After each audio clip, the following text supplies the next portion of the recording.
श्री स्वामीराज माऊली।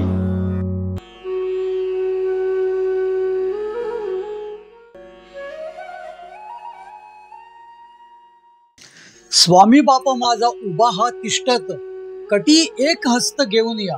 भक्तासी बेटाया उभा हा समर्थ, शोभा विराजित काय सांगू। याहू सर्व तुम्ही भेटाया तयासी, नाचू होऊन या एकमेळ। स्वामी सुत म्हणे उभा हा समर्थ, दाऊ मोक्षपर्यंत सर्वजना। खरोखर स्वामी समर्थ महाराज आपल्यासाठी तिष्ठत उभे आहेत, असं खुद्द स्वामीसुत महाराजांचं म्हणणं आहे। आपण आपल्या देवाला कितीही विसरलो तरी तो आपल्याला कधीच विसरत नाही। त्याला आपल्याबद्दल प्रेम, आपल्याबद्दल काळजी सदोदित असते।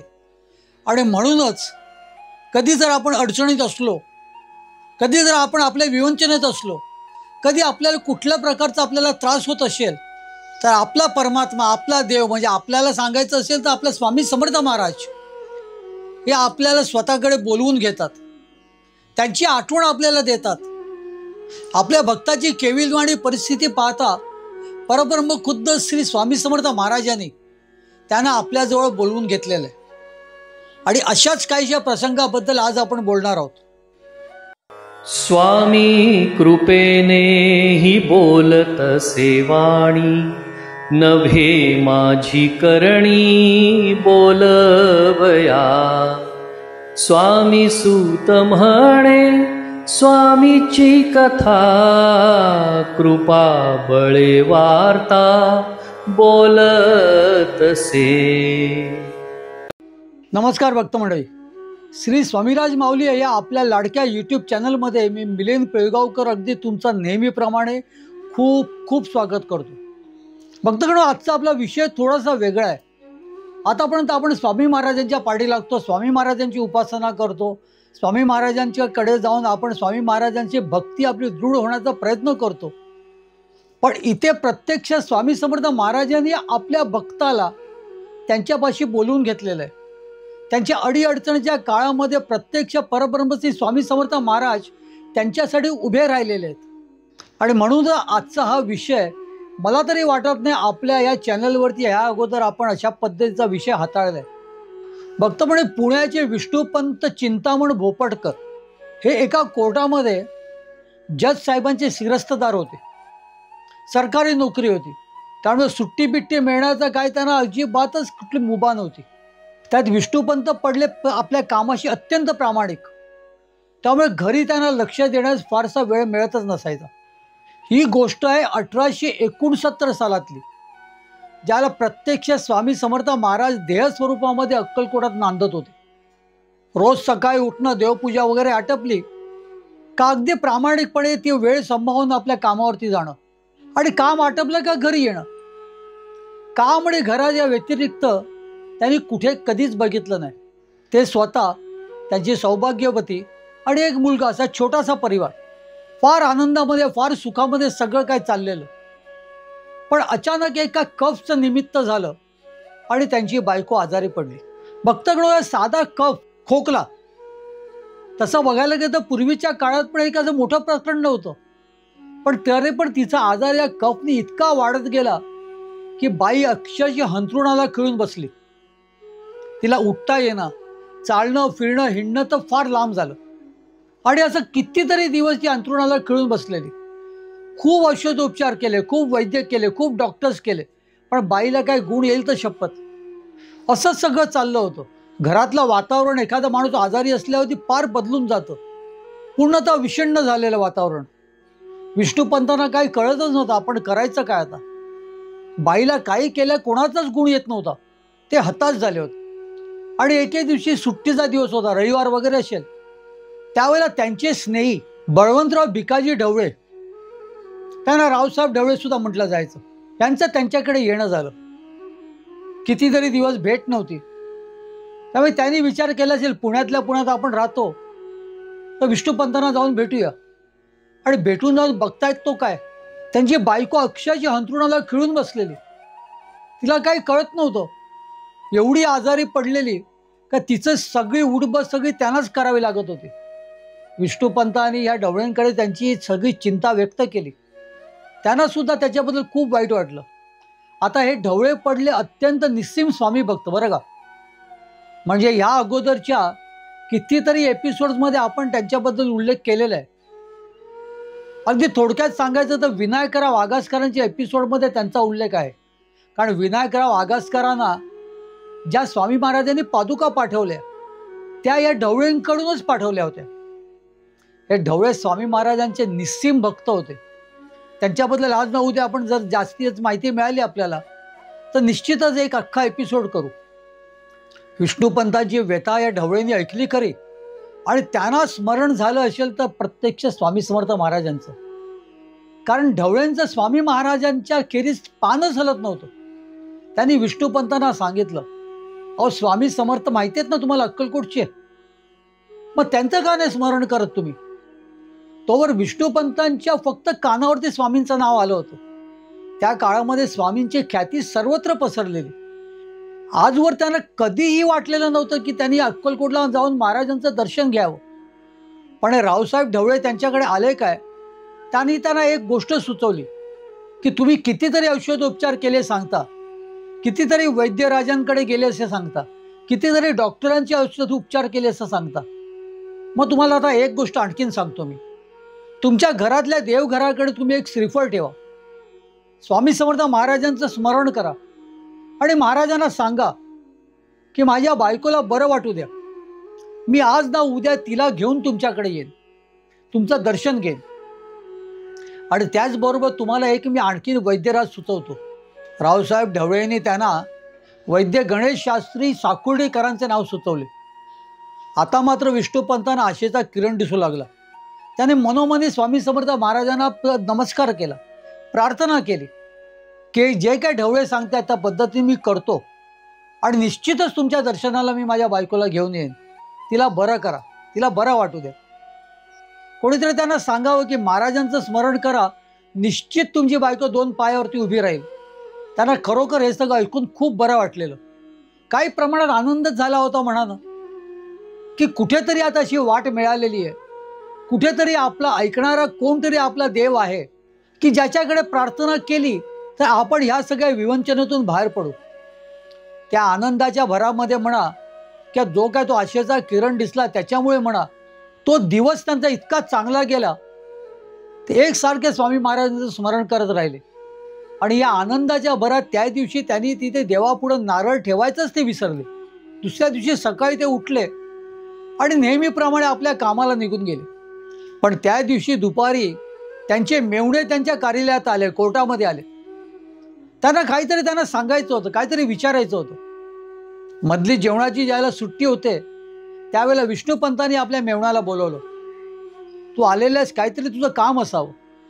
तेव्हा त्यांच्या मेवणाने त्यांना विचारलं की हे देवापुढे स्वामींपुढे नारळ ठेवण्याची काय भानगड आहे. आता खरं सांगायचं तर विष्णुपंतांचे मित्र रावसाहेब ढवळेंनी त्यांना त्यांच्या घरी येऊन सांगितलेलं. त्याला तिथे कोणी नव्हतं, त्यांचे मेवणे तर नव्हते. त्यामुळे मेवण्याचा ह्या प्रश्न ऐकून ते अगदी अक्षरशः चकित झाले. त्यांनी त्या मेवण्याला विचारलं, तू का विचारतोस मला, तुला कोणी सांगितलं.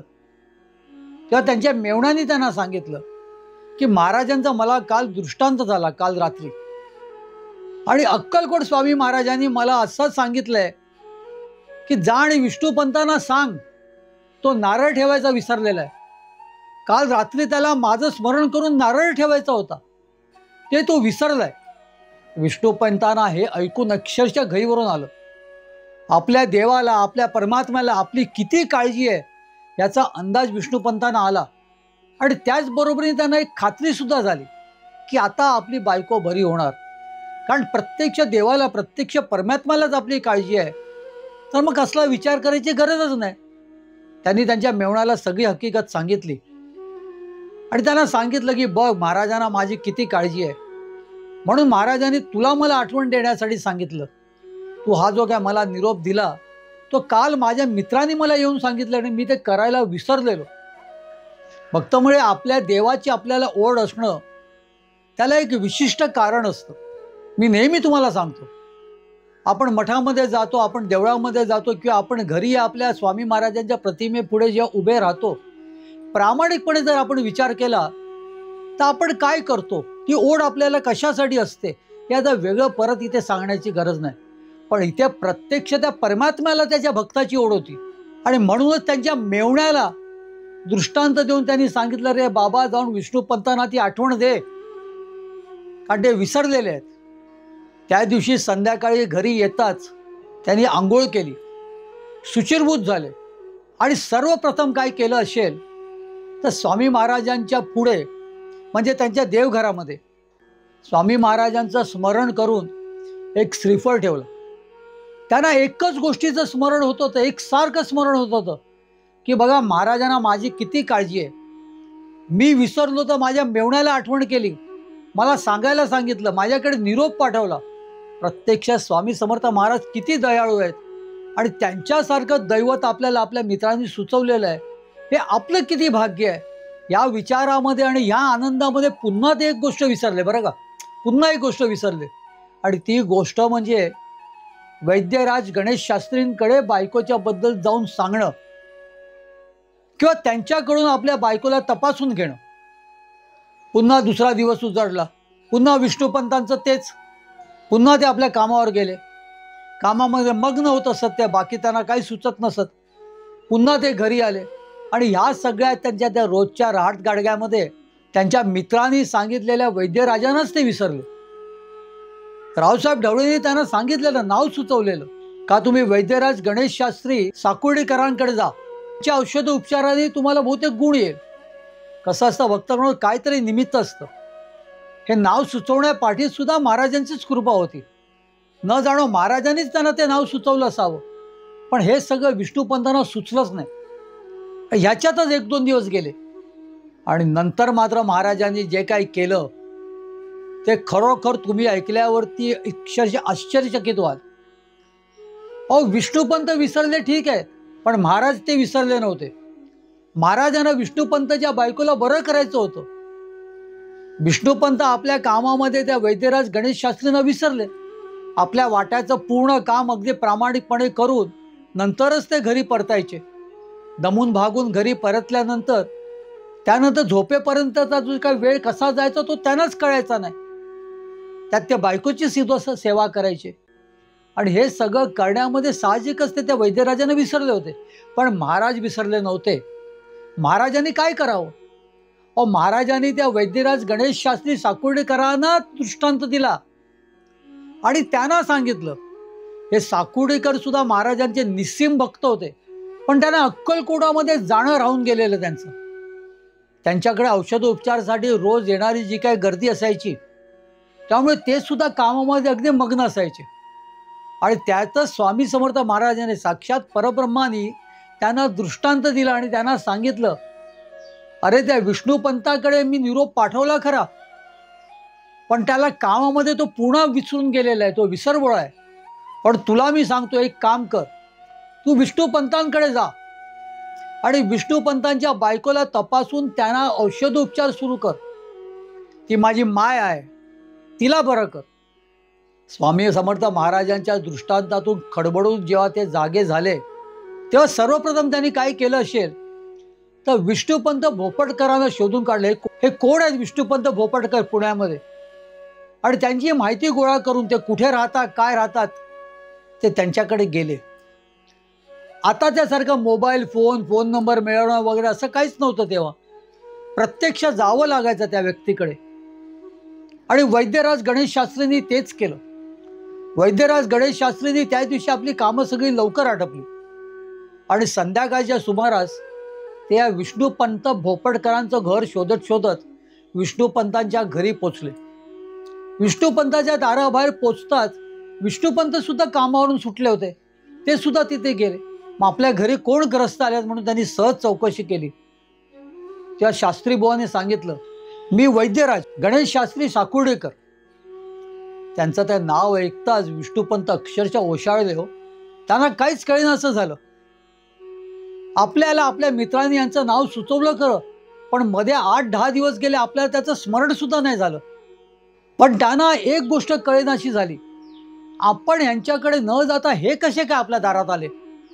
त्याबद्दल शास्त्री बुवांना त्यांनी विचारलं, मीच तुमच्याकडे माझ्या बायकोला घेऊन येणार होतो, पण तुम्ही कसे काय आला तिथे. त्यावेळेला वैद्यराज गणेश शास्त्रींनी त्यांना सांगितलं, अहो प्रत्यक्ष स्वामी समर्थ महाराज माझे देव, माझे परब्रह्म, ज्यांना मी भजतो, ज्यांची पूजा केल्याशिवाय माझा एकही दिवस जात नाही, त्यांचा मला काल रात्री दृष्टांत झाला. आणि त्यांनी मला सांगितलं, त्या विष्णुपंत भोपटकर विसराळू आहे, तो विसरबोळा आहे, त्याच्याकडे एवढा निरोप पाठवून सुद्धा आजवर तो तुझ्याकडे आलेला नाहीये, तो आपल्या कामामध्ये मग्न असतो. तेव्हा तू वेळ काढ आणि त्याच्याकडे जा, त्याच्या बायकोला तपास आणि तिला तुझा औषधोपचार सुरू कर, त्यातून तिला गुण येईल. आणि म्हणून मी इथे आलेलो आहे. हे ऐकून विष्णुपंत भोपटकरांना काय बोलावं हेच कळेनासं झालं. साक्षात परब्रह्म प्रत्यक्ष श्री स्वामी समर्थ महाराजांना आपली एवढी काळजी की ते पदोपदी आपल्याला आठवून आपल्याला आपल्यापर्यंत निरोप पाठवत आहेत. आपण नारळ ठेवायला विसरलो तर आपल्या मेवण्याकरवी त्यांनी निरोप पाठवला. आज आपण वैद्यराजांकडे जाऊ जाऊ म्हणत आपण त्यांना सुद्धा विसरलेलो, तर खुद्द वैद्यराजांना स्वामी महाराजांनी आपल्याकडे पाठवलं. परब्रह्म स्वामी समर्थ महाराजांना आपली केवढी काळजी, या विचारात अक्षरशः त्यांना रडू कोसळलं. त्यांना काय बोलावं हे सुचेनासं झालं. वैद्यराज गणेश शास्त्रींनी त्यांना सावरून घेतलं. त्यांना सांगितलं, काही काळजी करू नका, माझ्या स्वामी समर्थ महाराजांनी मला तुमच्याकडे पाठवलेलं आहे, त्यामुळे मी आधी बाईंना तपासतो. महाराजांचा मला आदेश आहे, तिला औषधोपचार सुरू कर. तो सुरू करतो आणि काही दिवसांनी आपण बघूया. मला तरी विश्वास आहे की महाराजांनी जर मला इथे तुमच्यापर्यंत पाठवलेलं आहे तर माझ्या औषधोपचाराने निश्चित तिला गुण येईल. भक्तमंडळी, तसंच झालं. वैद्यराज गणेश शास्त्रींनी त्यांना तपासलं आणि त्यांना औषधोपचार सुरू केले. या गणेश शास्त्रीचे औषधोपचार घेतात त्या बाई हळूहळू बऱ्या होऊ लागल्या. पाहता पाहता त्या अंथरुणात उठून बसू लागल्या, स्वतःच्या हाताने खाऊ पिऊ लागल्या आणि पाहता पाहता त्या अंथरुणातून उठून हिंडू फिरू सुगला लागल्या, बाहेर जाऊ लागल्या. सगळं काही पूर्ववत झालं. आनंद झाला. घरात जे लहान मूल होतं त्याला सुद्धा आनंद झाला की आपली आई बरी झालेली आहे. आणि ह्या आनंदाच्या भरामध्ये या विसरभोळ्या विष्णुपंतांना परत एका महत्त्वाच्या गोष्टीचा विसर पडला आणि तो म्हणजे महाराजांना त्यांनी दिलेल्या शब्दाचा. विष्णुपंत कपटी नव्हते. विष्णुपंतांनी मुद्दामून विसर त्याचा पडला नाही, पण विष्णुपंत आपल्या कामाशी इतके प्रामाणिक होते की त्यांना काम आणि घराच्या व्यतिरिक्त काहीच सुचत नव्हतं. बाई बरी झाली या विचारातच ते खूप आनंदी झाले. त्या आनंदाचं वर्णन करता येत नाही असं प्रत्यक्ष विष्णुपंतांनी या नारायण हरी भागवतांना ही सगळी हकीकत कळवली. त्या वृत्तांतामध्ये तसं लिहिलेलं आहे की बाई बऱ्या झाल्या, माझी पत्नी माझी बायको बरी झाली, मला स्वामी समर्थ महाराजांना दिलेला शब्द मी विसरून गेलो, महाराजांकडे माझ्या बायकोला घेऊन जायचं होतं ते मी विसरलो. भक्तगण, विष्णुपंत विसरूनच गेले होते. आणि अशातच कोर्टाच्या कामानिमित्त त्यांचं सोलापूरला जाणं झालं. कोर्टातून जज साहेबांनी काहीतरी कामानिमित्त, कचेरीच्या कामानिमित्त त्यांना सोलापूरला पाठवलं. सोलापूरला गेल्यावरती सुद्धा त्यांना बाजूच्या गावाचं अक्कलकोटचं स्मरण झालं नाही बरं का, कारण ते आपल्या कामातच मग्न होते. पण जिथे ते उतरलेले तिथे त्यांच्या बायकोबद्दलची एक तार आली. त्यांच्या बायकोची तब्येत पुन्हा बिघडलेली. त्यांना काहीच कळेनासं झालं. एकदम अचानक कसं काय झालं? एवढ्या मोठ्या आजारपणातून तू बाहेर आली होती, हिंडू फिरू लागली होती, आणि एकदम अचानक पुन्हा कशी काय अंथरुणाला कळली? तिची परिस्थिती, तिची अवस्था अत्यंत चिंताजनक होती. अशी ती तार आलेली. त्यामुळे विष्णुपंतांनी हातातली सगळी कामं टाकून ते तडक पुण्याला आपल्या घरी आले. पाहतो तो काय, बायकोला साधं बोलण्याचा सुद्धा त्राण नव्हता. आधीपेक्षा तिची अवस्था बिकटच झालेली. आता काय करावं? साहजिकच त्यांना वैद्यराज गणेश शास्त्री आठवले. आणि जेव्हा गणेश शास्त्री आठवले तेव्हा त्यांना ढवळे सुद्धा आठवले. त्यांचे मित्र रावसाहेब ढवळे सुद्धा आठवले. आणि रावसाहेब ढवळे आठवले तेव्हा त्यांना महाराज सुद्धा आठवले. तेव्हा महाराजांना दिलेला शब्द सुद्धा आठवला. विष्णुपंतांना काहीच कळेनासं झालं. किती चुका करत गेलोय आपण. महाराजांना दिलेल्या शब्दाचं आपल्याला विस्मरण झालं. अगदी पदोपदी स्वामी समर्थ महाराजांनी आपली काळजी केलेली आहे. आपण विसरलो तर महाराजांना आपलं विस्मरण झालेलं नाहीये. स्वामी महाराज आपल्याला कधी विसरलेले नाहीयेत. आणि असं असताना आपण त्यांना विसरावं? महाराजांनी आपल्या बायकोला बरं केलं, अगदी खणखणीत बरं केलं, आणि असं असताना आपणच महाराजांना विसरलो, त्यांना दिलेला शब्द आपण विसरलो. या सर्व विचाराने विष्णुपंत अगदी खासावीस झाले. आपण सोलापूरला गेलो होतो. खरं तर त्याच वेळेला आपण आपल्या बायकोला जर घेऊन गेलो असतो तर अगदी काही अंतरावरती अक्कलकोट होतं.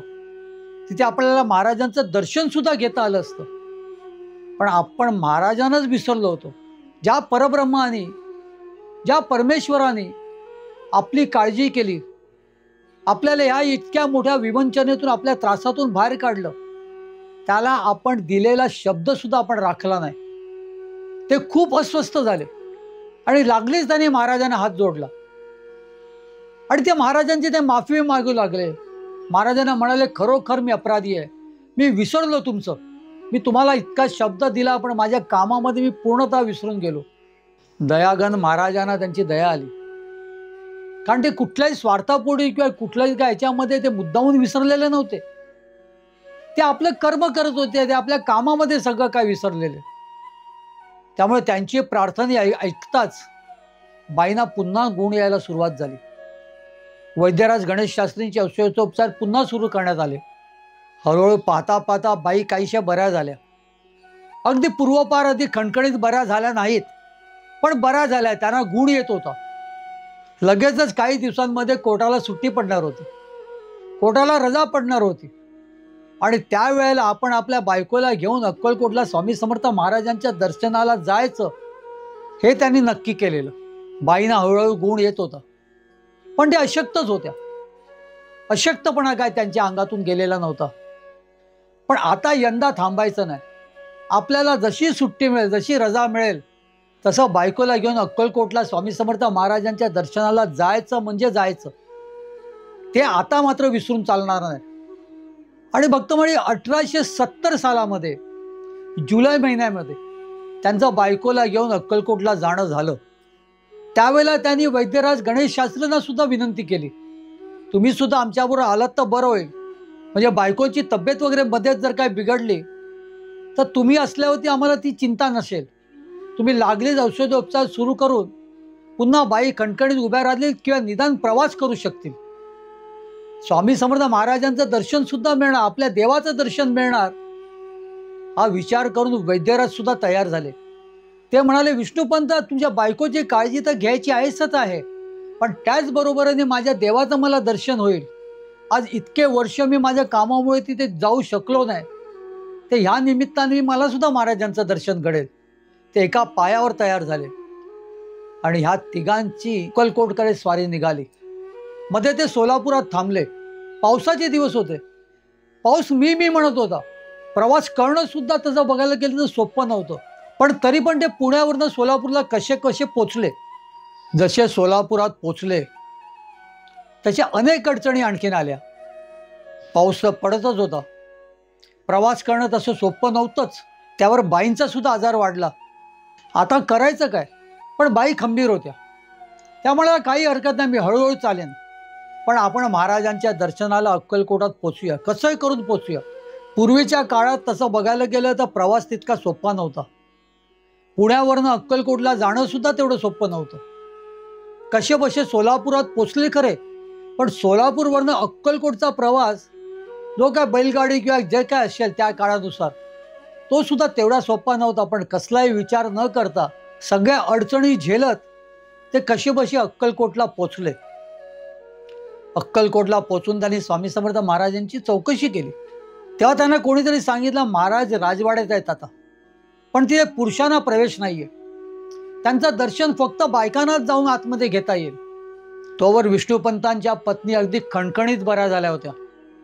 अक्कलकोटमध्ये प्रवेश करता मी त्यातली नाहीच जणू काय अशा पद्धतीने त्या वागत होत्या. अगदी पूर्वपार त्या अगदी दोन पायावरती उभ्या राहून अगदी गावोगाव हिंडायला सुद्धा तयार होत्या महाराजांसाठी. त्यांनी विष्णुपंतांना सांगितलं, काही काळजी करू नका, मी जाते राजवाड्यामध्ये, मी जाते आणि महाराजांचं दर्शन घेते, काही हरकत नाही, मी आता अगदी खणखणीत बरी आहे. तिच्याकडे पाहता खरोखर ह्या दोघांना सुद्धा आश्चर्य वाटलं. सोलापुरात तब्येत बिघडलेल्या ह्याच का? सोलापुरावरनं ह्यांना अक्कलकोटला कसं घेऊन यायचं, हा जो आम्हाला प्रश्न पडलेला, त्या बाई ह्याच अक्कलकोटात आल्या आल्या त्या खणखणीत झाल्या. बाई एकट्याच राजवाड्यात गेल्या. त्यांना तिथल्या लोकांनी स्वामी समर्थ महाराजांपर्यंत नेऊन सोडलं. महाराजांच्या आणि त्यांची नजरानजर होताच महाराजा इतके खुश झाले, इतके आनंदित झाले का काय विचारता सोय नाही. एखाद्या लहान मुलाने आपल्या आईला बघितल्यावरती जो आनंद होतो, तो आनंद महाराजांच्या चेहऱ्यावर त्यावेळेला दिसत होता. ये गो माय ये, असं कारण महाराजांनी त्यांना बोलवलं आणि ती जवळ जातेच तो महाराजांनी आपले दोन्ही पाय सोडून तिच्या पुढे ठेवले, दोन्ही चरण तिच्या पुढे ठेवले.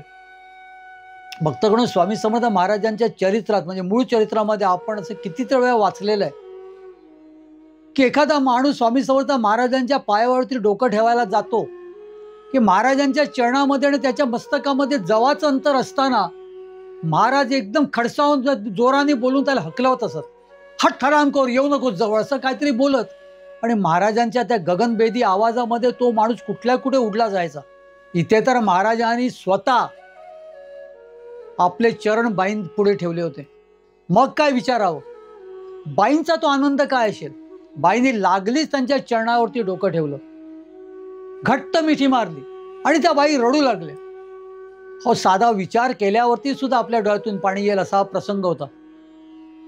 प्रत्यक्ष परब्रह्माने चरण बाईं पुढे ठेवले होते. काय ती अवस्था असेल, काय ते स्वरूप असेल परब्रह्माचं. जसं स्वामी सुतांनी सांगितलेलं आहे, स्वामी बाप माझा उभा हात तिष्ठत. खरोखर महाराज बाईंना त्या भेटायसाठी तिष्ठत होते असं म्हणावं लागेल. तेव्हा बाई ओक्षामुखी आनंदामध्ये रडत होत्या. प्रत्यक्ष परब्रह्माचे चरण अगदी कवटाळून बसल्या होत्या त्या. स्वामी महाराजांनी तिच्या डोक्यावरून हात फिरवला. आता कशी आहेस विचारलं. त्या तर अगदी खणखणीत होत्या, पण हे सांगण्याचं तिच्यामध्ये त्राण नव्हता. ती रडतच होती, तिच्या तोंडातून आवाज फुटतच नव्हता. महाराज ते समजले. महाराजांनी पुन्हा तिच्या डोक्यानं हात फिरवला आणि तिला निरोप दिला. जा जा म्हणे, आता तुझ्यासाठी कोणतरी खाली थांबलेलं आहे. बाईने पुन्हा स्वामी महाराजांच्या चरणावरती डोकं ठेवलं आणि महाराजांचा निरोप घेतला. त्यांनी हा सगळा वृत्तांत विष्णुपंतांना आणि गणेश शास्त्रींना सांगितला. हे ऐकून ते सुद्धा फार आनंदी झाले. आपण अक्कलकोटला आलो, भले आपल्याला आता स्वामी महाराजांचं दर्शन घडलं नसेल, पण आपलं येणं सार्थकी झालं. आपल्या बायकोसाठी आपण आलो होतो, त्या बायकोला आपण घेऊन आलो होतो. बायकोला स्वामी महाराजांनी अगदी व्यवस्थित दर्शन दिलं, प्रेमाने दर्शन दिलं, तिची विचारपूस केली. दुसऱ्याच दिवशी स्वामी महाराज राजवाड्याबाहेर आले. महाराज राजवाड्याच्या बाहेर जेव्हा यायचे, भले 1-2 दिवस महाराज राजवाड्यात असतील, पण लोकांची रोजची येण्याची गर्दी तिथे एवढी होती का महाराजांच्या दर्शनासाठी लोक तिष्ठत तिथे राहायचे. ज्यावेळेला महाराज राजवाड्याबाहेर यायचे त्याला अक्कलकोटचं वातावरण एकदम तंग होऊन जायचं. प्रचंड गर्दी असायची, सगळ्यांची दर्शनं खोळंबलेली असायची. जेव्हा महाराज बाहेर आले त्याला त्यांच्या अवतीभोवतीची गर्दी पाहता विष्णुपंत अवाक झाले. आता आपल्या नशिबात महाराजांचं दर्शन आहे तरी का, असं त्यांना वाटू लागलं. पण महाराजांचं दर्शन तर त्यांना घडलेलंच. त्यांना घडलेलं, वैद्यराज गणेश शास्त्रींना सुद्धा घडलेलं. फक्त महाराजांच्या चरणावरती डोकं ठेवणं हे आपल्या नशिबात आहे की नाही, या विचारामध्ये ते शांतच बसले. काही वेळाने गर्दी सरली. महाराजांचे सगळे जे काही अवतीभोवती सेवेकरी होते ते महाराजांना कुठेतरी घेऊन गेले. आता महाराजांचं दर्शन कुठे घडेल या विचारामध्ये त्याने एकमेकांच्या तोंडाकडे फक्त बघितलं. तोच महाराजांचा एक सेवेकरी तिथे काहीतरी काम करत होता. त्यांना गणेश शास्त्रीने जाऊन विचारलं, अहो महाराजांचं दर्शन घेणं आमचं राहून गेलेलं आहे, आता ते मला कुठे भेटतील आम्हाला. त्या सेवेकऱ्याने त्यांना सांगितलं, आता चोळप्पा त्यांना त्यांच्या घरी घेऊन गेलेलं आहे, तुम्ही संध्याकाळी या, चोळप्पांच्या घरी या, तिथे बहुतेक महाराज असतील. कुठे निघाले नाही तर ते तिथेच असतील, तिथे तुम्हाला महाराजांचं दर्शन होऊ शकतं. हे कसेबसे संध्याकाळपर्यंत थांबले आणि संध्याकाळी सूर्य मावळतीला येताच ते चोळप्पांच्या घरी गेले. चोळप्पांच्या घरी सुद्धा स्वामी महाराजांच्या दर्शनासाठी गर्दीच होती. त्या गर्दीतच हे जाऊन बसले. तोच महाराजांनी समोर बसलेल्या सगळ्या भक्तमंडळींकडे एक नजर टाकली. त्यांचं लक्ष विष्णुपंतांकडे गेलं. त्यांनी विष्णुपंतांना बोलावलं. त्यांच्याबरोबरचे वैद्यराज गणेश शास्त्री सुद्धा स्वामी महाराजपाशी गेले. त्या दोघांनी सुद्धा स्वामी महाराजांच्या चरणावरती यथेच्छ डोकं ठेवलं. अगदी सद्गतीत अंतकरणाने त्यांनी महाराजांचं दर्शन घेतलं. महाराजांनी त्यांना आपल्यापाशी बसवलं आणि चोळप्पांना सांगितलं, जा जाऊन आतमधला ग्रंथ घेऊन ये. चोळप्पा त्वरित आतमध्ये गेले आणि एक ग्रंथ घेऊन बाहेर आले. स्वामी महाराजांच्या हातात दिला. महाराजांनी तो उघडला. तो हरिविजय ग्रंथ होता.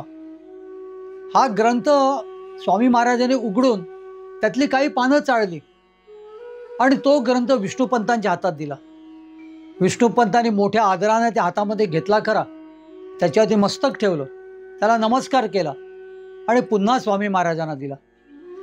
यावेळेला स्वामी महाराजांनी पुन्हा तो गणेश शास्त्रींच्या हातामध्ये दिला. गणेश शास्त्री सुद्धा तेच केलं. मनोभावे त्याच्यावरती मस्तक ठेवलं, त्याला नमस्कार केला आणि पुन्हा स्वामी महाराजांना दिला. त्याला स्वामी महाराज अगदी खदखद आनंदाने हसू लागले. हा ग्रंथ आपल्या दोघांच्या हातात महाराजांनी का बरं दिला असावा, हा जेव्हा त्यांना प्रश्न पडला तेव्हा स्वामी महाराजांनी चोळप्पांकडे बघितलं आणि चोळप्पांनी त्यांना सांगितलं, अहो हा हरिविजय ग्रंथ आहे. महाराजांनी तो तुमच्या हातात स्वहस्ते दिला होता. त्याचा अर्थ तुमच्या दोघांच्या सर्व मनोकामना आता पूर्ण होणार. तुम्हाला कसलीच काळजी करण्याची गरज नाही. तुम्ही तुमच्या कामाला लागा. बाईंची पण काळजी करू नका. त्यांची सगळी जबाबदारी खुद्द स्वामी महाराजांनी घेतलेली आहे. हे ऐकून त्या दोघांना खूप आनंद झाला. पाठीमागे बाईसुद्धा बसल्या होत्या. त्याही लगबगीने उठल्या आणि महाराजांपाशी आल्या. महाराज त्यांच्याकडे बघून मोठ्या प्रेमाने हसत होते. तो ज्या तिघांनी स्वामी महाराजांना साष्टांग लोटांगण घातलं. विष्णुपंतांनी तर आपल्या विसरभोळ्या स्वभावाची सुद्धा महाराजांकडे कान उपटून उपटून माफी मागितली. महाराज नुसते हसत होते. एखादं लहान मूल खदखदून हसावं तसंच काहीच होतं. थोड्या वेळाने महाराजांनी या तिघांनाही निरोप दिला. जा म्हणाले, आता तुम्ही तुमच्या कामाला लागा. मध्ये मध्ये मला भेटायला येत जा. महाराजांचा निरोप घेऊन हे तिघही पुण्याला परतले. बाई मात्र खणखणीत होत्या. त्यांना कधीही कुठचाही याच्या पुढं कधीच त्रास झाला नाही. त्यानंतरचं त्यांना बहाल केलेलं स्वामी महाराजांनी जे काही आयुष्य होतं त्या त्यांनी अगदी खणखणीत काढलं. हे तिघही स्वामी महाराजांच्या नामामध्ये गुंग झाले. खाता पिता बसता उठता झोपता जागता या तिघांच्याही हृदयात स्वामी नामामध्ये रुजून बसलं. खरं आहे भक्त मंडळी, स्वामीसूत महाराजांच्या कितीतरी अभंगामधून ते आपल्याला नेहमी सांगत असतात की स्वामींना तुमची जास्ती काळजी आहे. स्वामींना तुमच्याबद्दलचं खूप प्रेम आहे. तुमच्या मनात त्याची जाण होणं तेवढं महत्त्वाचं आहे. आणि विष्णुपंत भोपटकरांच्या या प्रसंगातून तेच आपल्याला कळतं. त्यामुळे आपण आपलं चारित्र्य कसं राखावं हा विषय आपलाच आहे. तुमचं जेवढा महाराजांकडे लक्ष आहे त्याच्या कितीतरी जास्ती पटीने महाराजांचं तुमच्याकडे लक्ष आहे. आणि म्हणूनच हा विष्णुपंत भोपटकरांचा प्रसंग घडलेला आहे. त्याच्यापासून आपल्याला बोध घ्यायचा, त्याच्यापासून आपल्याला शिकायच्या, महाराजांना व्यवस्थितरित्या जाणून घ्यायचे. आणि जसं विष्णुपंत मनोमनी स्वामी समर्थ महाराजांचं स्मरण करत होते तसंच आपल्याला सुद्धा त्यांचं कायम स्मरण करत राहायचे. आपण जेव्हा त्यांचं स्मरण करतो आणि आपल्या मुखातून एकच येतं, श्री स्वामी समर्थ, श्री स्वामी समर्थ, श्री स्वामी समर्थ. स्वामी देई हेची दान, नित्य चरणाचे दर्शन, चरणाचे दर्शन, नित्य चरणाचे दर्शन. मज नको धन दारा, तुझ्या चरणी द्यावा थारा, चरणी द्यावा थारा, तुझ्या चरणी द्यावा थारा. मज ठेवावे भिकारी, सुखे करीन चाकरी, सुखे करीन चाकरी. तुझे नाम माझी जोड, मुखी राहो तेची गोड, राहो तेची गोड, मुखी राहो तेची गोड. स्वामी देई हेची दान, नित्य चरणाचे दर्शन, चरणाचे दर्शन, नित्य चरणाचे दर्शन. तुझ्या चरणी माझा माथा, ऐसे करी दीनानाथा, ऐसे करी दीनानाथा. तुझ्या नामी लागो छंद मज द्यावे दासपद, द्यावे दासपद, मज द्यावे दासपद. स्वामी देई हेची दान नित्य चरणांचे दर्शन, चरणांचे दर्शन, नित्य चरणांचे दर्शन. सुत मागे हेची दान, सुत मागे हेची दान, तुझ्या चरणी होऊलीन, तुझ्या चरणी होऊलीन. स्वामी देई हेची दान नित्य चरणांचे दर्शन, चरणांचे दर्शन, नित्य चरणांचे दर्शन. मज नको धनदारा तुझ्या चरणी द्यावा थारा, चरणी द्यावा थारा, तुझ्या चरणी द्यावा थारा. स्वामी देई हेची दान नित्य चरणांचे दर्शन, चरणांचे दर्शन, नित्य चरणांचे दर्शन. स्वामी देई हेची दान, स्वामी देई हेची दान, स्वामी देई हेची दान.